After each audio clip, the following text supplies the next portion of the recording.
Welcome to Words Carry Us, an ongoing series of live stream events featuring readings and interviews from Greenkill in Kingston, New York.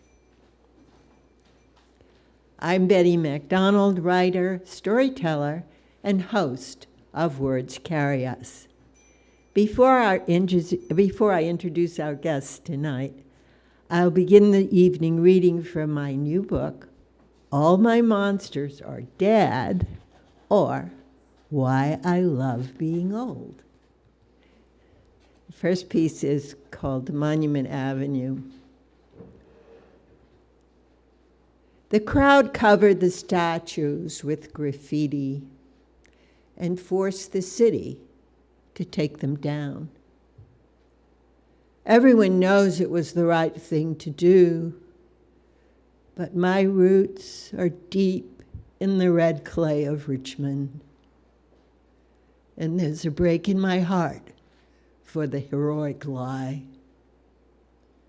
An impressive avenue created for those monuments in the 20th century to memorialize the invented glory of the 19th. My daughter-in-law, who, like me, grew up in Virginia, suggested removing the effigies of the rebel generals and leaving the horses. Music. So this is a piece about music in New Orleans and the family coming to know it and awareness of it. And we have a request. Yes, and we have a request for a Lucy story.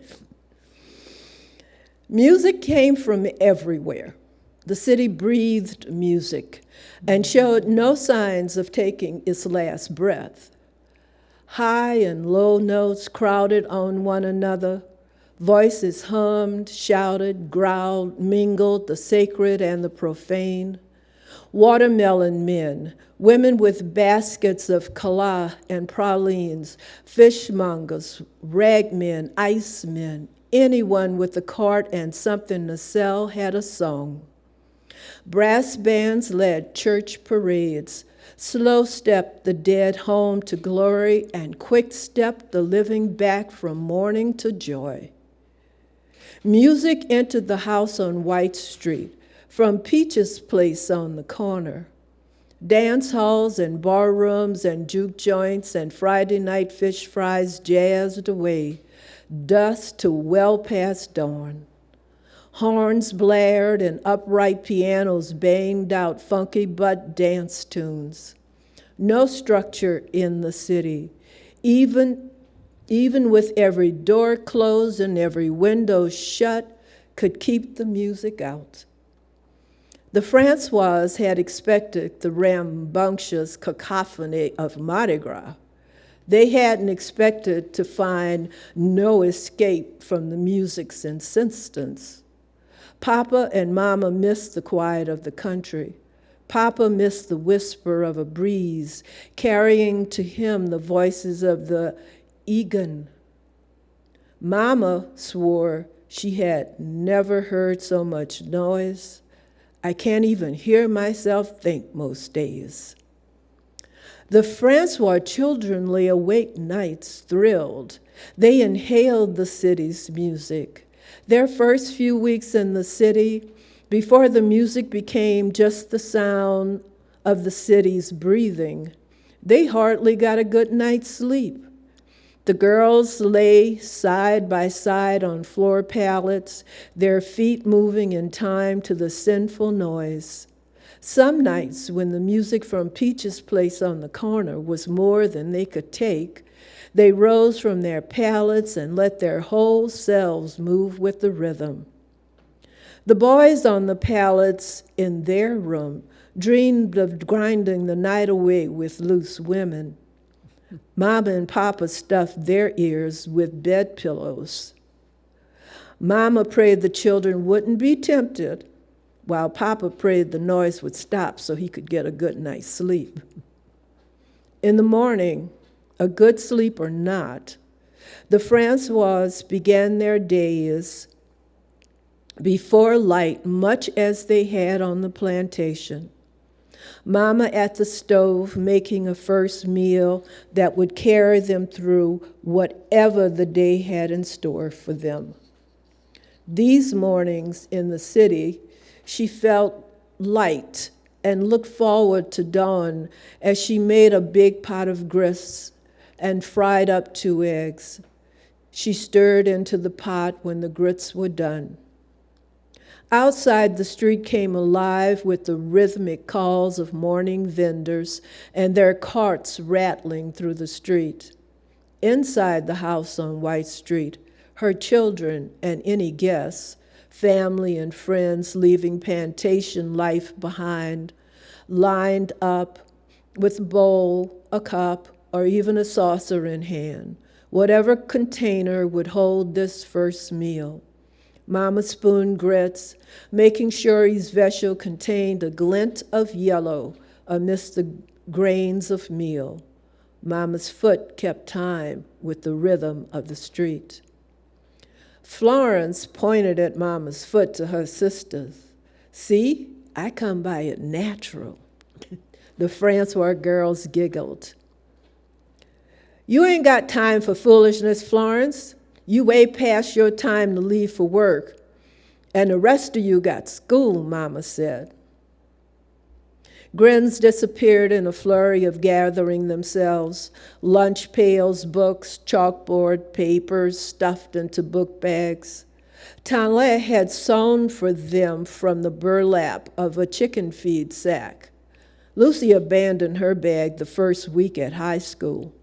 She would rather carry her school supplies in her arms than listen to the sing-song taunts of her schoolmates. Florence adopted the discarded bag, stuffed it full of aprons and head rags and magazines women who worked at the department store counters left behind on streetcar seats. Papa waited for the commotion to stop. Bye, Papa, they yelled at him through the window as they made their way through the alley and onto the street to begin their new day. Papa didn't rise in the dark anymore. There was no reason to. There were no fields to tend and no steady work for an old man. He ate what was left in the pot, then left to find out what the day had in store for him amid the commotion of the unfamiliar streets. Papa liked the country music folks played on their front porches after a day in the fields. Down the lane from the Francois cabin, Mr. Duplessis had a guitar and a banjo, Mr. Bailey had a harmonica, and young men turned their mama's wash tubs and scrub boards into instruments at a moment's notice. Country musicians clapped their hands, stomped their feet, and slapped their thighs, recreating ancient rhythms and syncopations. Sometimes a voice put words to the music. Other times they enjoyed how the feel of the music released aches and backs and legs, and gnarled fingers became nimble. They played and sang the songs handed down by the folks who came before them, and they made up new ones. They sang about the women they loved and lost, sometimes about the women they wished to love and maybe one day lose. While men folks gathered down by Mr. Duplessis' cabin, Mama and her sanctified friends gathered the children too young to join the men folks or to go off on their own. They too clapped their hands, stomped their feet, and used their bodies as percussion instruments. The women sang, thanking the Lord for getting them through another day. They sang about flying away to a land where they might be like birds in the air. His eye is on the sparrow, and I know he watches me. The women joined hands and encircled a woman overcome by the Holy Spirit moving through her body. They called this release being happy. Lucy had a hard time seeing or hearing the happiness as she watched bodies jerk and contort, heard moans and groans until the women at the center fell limp. She laid prone on the porch's cypress planks, dripped in sweat and gasping for breath. When the woman rose from her stupor, the women wrapped her in their arms.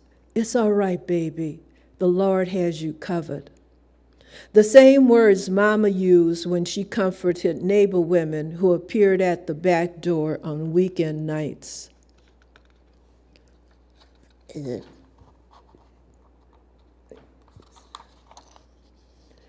Whether it was Florence swaying her hips, Mama's sister in the Lord, or the sound of a brass second line testifying that death had no power over the living, music had power to carry everyone through their troubles. Lucy walked the streets, listening for the music that would make her happy. And that's a Lucy story. And that's a Lucy story. Well, I sure hope to see them all bound together in a book. Looking forward to that. So, Kate, your present focus, of course, is with being poet laureate as you figure out what your job is. Mm-hmm. And your focus on the free and enslaved people of African descent who live in New Paltz, New York. Can you talk a little about that? What's bringing you to that focus?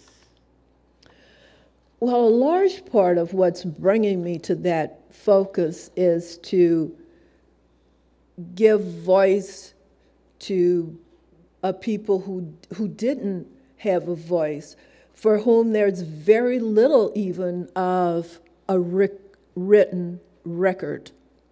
Yes, as we spoke before, I didn't even know they were there. Yeah, a lot of people didn't even know that they were there.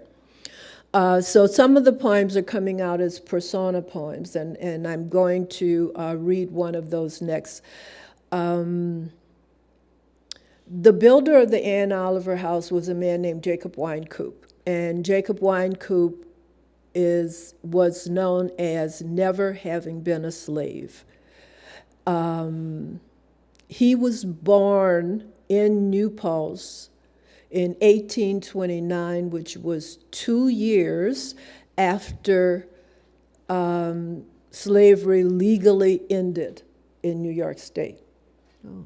So he may have been the first child in New Paltz born free.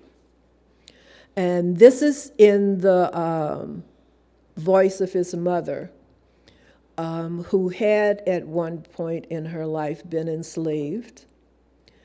But by the 1840s, there's a reference to that in this poem, but by the 1840s, Jane Dale Wynkoop, who I happen to think must have been a truly amazing woman, owned property in New Paltz, which is something else not a lot of people. And she was a black woman. She was a black woman. And that was his mother? That was Jacob's mother. Wow. Yeah. So in her voice, this is what I imagine, or what I give voice to for her, what it must have been like for her to give birth to a child, possibly the first child in her community to be born free. To be born free. Oh, my goodness. So the title of this is Hallelujah. Indeed. Yeah. My baby boy, born free. He's going to be his own man. I named him myself, called him Jacob. My boy going to be strong enough to do battle with an angel come down from heaven, if need be, and still he'll keep climbing. He's going to own land like a man. He'll lay his head down when and where he chooses to rest. He won't bow down. He won't step aside. Eye to eye, he'll walk this earth. He's going to own his labor. These little hands will never wield a sickle in a white man's wheat field. He'll use these hands to build his own. I'll teach him to build on solid rock. What he builds will stand 100 years or more. You'll see. You'll see. That's really beautiful. Kate, it's been a pleasure to have you here. Do you have another poem you want to read before we close? Okay, one more that comes out of this particular series of poems that are manifesting themselves into reality. Very powerful, yeah. And the title of this one is We Be Griots.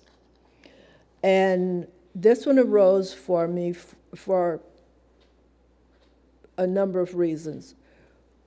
One is that there's a Western tradition of how we keep history, how we maintain history, how we tell stories over time. But it's not the only way to tell history. In Africa, among some ethnic groups, there are people who are known as griots. And the griots carry the history of their people. And it is factual history. It is told in story and in song and in poetry. So I see part of the work that I am doing as conveying that more in the griot tradition than it is in the Western tradition. Perfect. So this is a poem called We Be Griots. Names scribbled in longhand, down column census every 10 years, records an incomplete fragment of a composition without the measure of lives lived. Only details, black or white, male or female, can read or write, citizen or alien, farmer or laborer, landowner or renter. A baseline of individual notes without notations to tie one note to another to compose a faint song from the past. We be griots who sang full-throated. We bend notes into shouts. Our voices raise up 400 years of ancestors, name by name, generation upon generation. We sing rhythm and melody. We tell the stories hidden in history. We improvise. Boy, these pages here drive me crazy. It's the humidity. Yeah. I'm going to go back in a second. Okay. I have to remember to do this next time. Okay. We improvise until we feel the spirit of truth. We lift the veil. No one truly dies as long as their name is spoken. Say their names. Jane Dale Winecoop, Jacob Winecoop, Diane Winecoop, Richard Oliver, Ann Oliver. Do you feel the air stirring? Do you feel souls rising?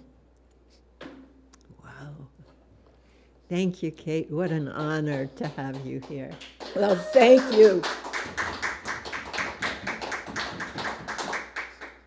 Tonight's guest on Words Carry Us from Greenkill has been Kate Himes, writer, teacher, and Ulster County's first poet laureate. We look forward to more poetry, and that was really stirring and beautiful. What a beautiful project. On October 1st, 2 weeks from tonight, Words Carry Us will switch the usual format. I will be the guest. Steve Chlorfine, writer, poet, performer, and teacher, will be our host. Steve will interview me regarding my newly published book, where is it? All My Monsters Are Dead, or Why I Love Being Old. I'm looking forward to reading and discussing my book, so please buy tickets to be in our audience or tune in on live stream. That's Words Carry Us in 2 weeks, Sunday, October 1st. Greenkill is honored to announce the exhibition of the works of Leslie Bender and Karen Shasha, presently showing in the gallery. It's a beautiful exhibit. It runs until Saturday, October 28th. Exhibition hours are from 3 to 5:30 p.m., Tuesday through Saturday. You may make a special appointment by calling 347-689-2323. I thought I memorized that. Located at 229 Greenkill Avenue in Kingston, New York, Greenkill is a public arts performance and education space. For more information about exhibitions, as well as live stream and live audience events, email us at 229greenkill@greenkill.org. As always, we are grateful to David Schell, who organizes, directs, and makes things happen here at Greenkill. Our thanks go to Shirley Hoffman Warren, who composed and performed our musical theme with the assistance of recording engineer Jason Warren. Many thanks to you for tuning in and watching us on YouTube. And special thanks to tonight's in-studio audience. Yay! Again, our guest tonight was on Words Carry Us, live stream from Greenkill, has been Kate Himes, Poet Laureate of Ulster County. I hope you've enjoyed Words Carry Us for September 17th, 2023. I am your host, Betty MacDonald. Greenkill, out.